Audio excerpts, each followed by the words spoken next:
What is up, rivals? Welcome back to yet another episode of Rival Kingdoms. My name is Sawcasm, and today I have for you guys the long-awaited Stronghold 8 base layout. Sorry it took so long, but I really wanted to make this a base that could last you a while, because Stronghold 8 is one of the first strongholds that you really spend a lot of time farming up rings and stuff, and it takes quite a while to get from Stronghold 8 to 9. So I really wanted to make sure this is as good as I could possibly make it, and I think I accomplished that. So if you could please leave a like rating on this video, I truly appreciate it. It helps my channel grow. Subscribe if you're new for some more Rival Kingdoms such as this and more. And with that said, let's get into the base layout.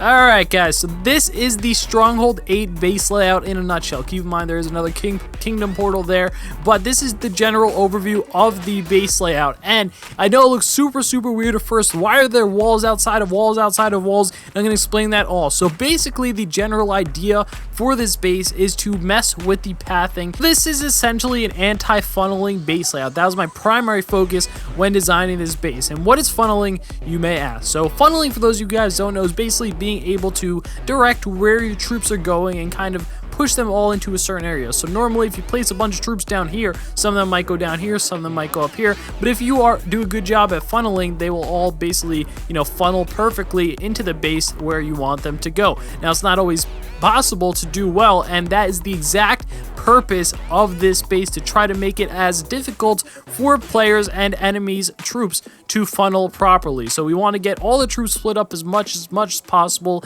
and due to the amount of, or the placement of the buildings on the outside along with the walls, I think this base really does a good job of that. So first of all, we do have the extremely strong core of 2 catapults, 1 Primus conduit, and 3 watchtowers surrounding them. We have the watchtowers on the outside, catapults more towards the middle, much more protected because they are super lethal, and the watchtowers can prevent damage from air units because they can actually attack air units. Plus the boost from the Primus conduit makes all these buildings absolutely wreck and super dangerous. Now towards the midsection of the base where the stronghold is located, we have 2 Skywatchers on either side of the base, not only to protect the catapult but also to protect the outer quote-unquote trash buildings. That is just the name for these buildings that don't actually do anything in the form of defense, but these trash buildings are just a little bit more protected from dragon sniping. So dragon sniping is really good strategy to actually help funnel, because you could take out certain buildings and clear out a path so that your troops will just,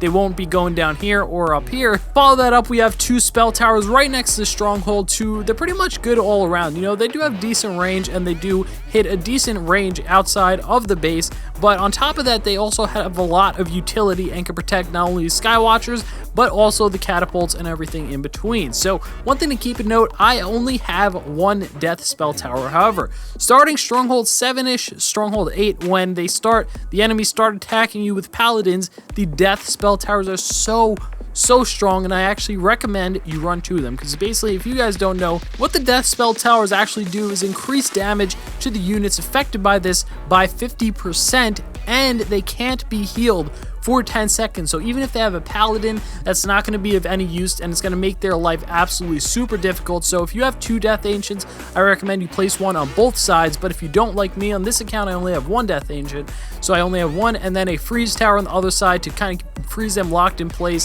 hopefully get a little bit more damage by the other buildings, and potentially get hit by the death spell tower if they do attack from the top. It's not always likely that they will, but if they do, they will get hit from both. So on top of that, we have 2 more watchtowers. Once again, good overall defensive buildings. They don't have the most damage, but they do have good single target damage, and they can attack every type of unit, so they're pretty good there. And the bunker, you see the bunker here is pretty bunkered in. It is surrounded by, I would say, the most buildings in here, and it really is super protected aside from the stronghold and the Primus conduit. And the reason for that is the longer it stays alive, the more troops it will be turning out, and in turn be able to do a lot more damage overall through the troops that is summoned. So yeah, all the enemies have to do is have a unit in range here, except for a dragon, and it will proc the barracks and it will start spawning units. You really want to have that up as long as possible and as defended as possible. So now let's talk about the wall design and kind of the anti-funneling aspect of this base. So you see these walls are very strategically placed, so I suggest you actually take a look